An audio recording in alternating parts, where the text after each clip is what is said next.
Welcome, Elbow Creek parents, to our very first ever virtual back to school night. My name is Kimberly Hale and I am the principal here. My name is Elizabeth Alvarez and I'm the assistant principal here. And we just wanted to take the time to say thank you for joining us this evening and also for all of your patience as we discover this new learning adventure together. Teachers are working very hard to provide the very best instruction they can for your students. And we appreciate all that you are doing as well. Mrs. Alvarez and I have prepared a very brief presentation just regarding the distance learning expectations. Mrs. Alvarez, if you could bring up the PowerPoint. And during this distance learning time, we expect all of our students to continue to howl just as they would as if they were in class at the school site. So H stands for having self-control, O is for being on task, and W is working to achieve, and L is leading and being respectful. So as we are entering the virtual classroom, to show self-control, we want to make sure that we enter the classroom quietly and following directions. To be on task, we want to make sure that we are prepared every day with our materials that we know we will be needing. To work to achieve, we want to make sure that we are logging in on time and making sure that you are logging in during your track time, whether it's 8:20 or at 12:30.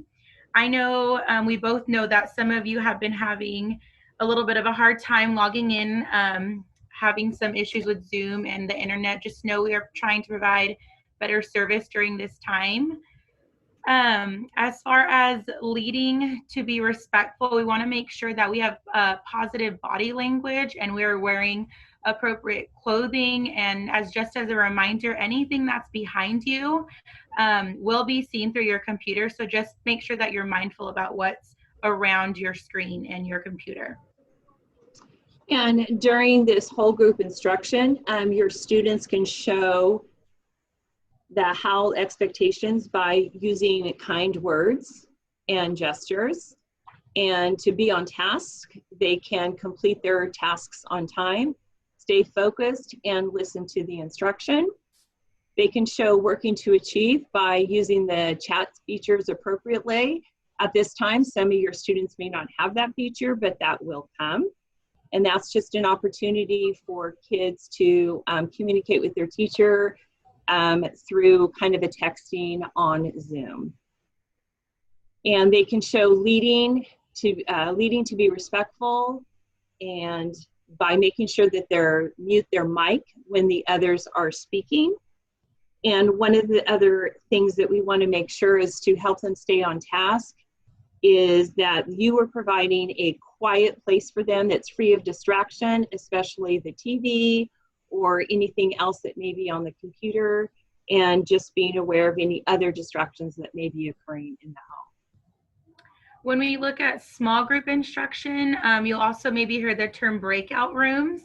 To have self-control during that time means you're working together and being kind to each other. To stay on task, you will be able to participate in discussions and use appropriate language.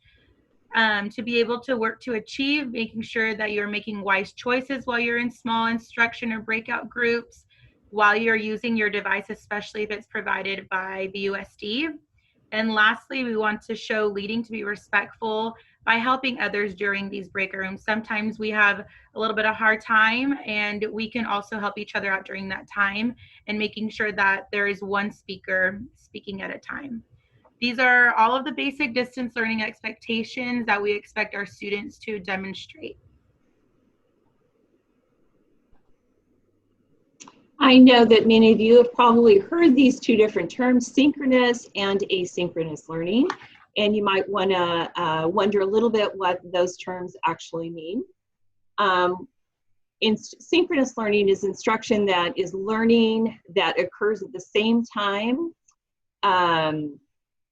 The instruction and learning is happening simultaneously. That's basically learning that's happening in real time. So anytime your student is logged on Zoom with their instructor, that instructor is guiding their instruction directly, and that would be what we consider synchronous learning.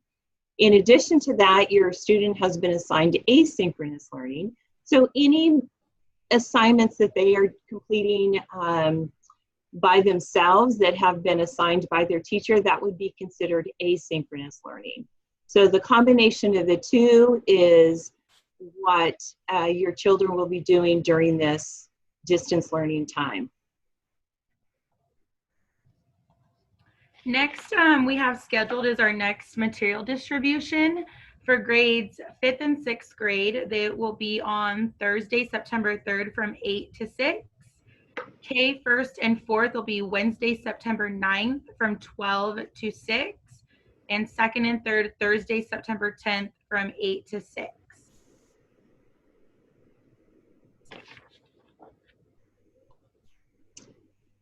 And we will continue our material distributions about every 3 weeks, but as we try to do, we will communicate that to you. So I just want to say thank you for this time. And now we would like to turn it over to the teachers.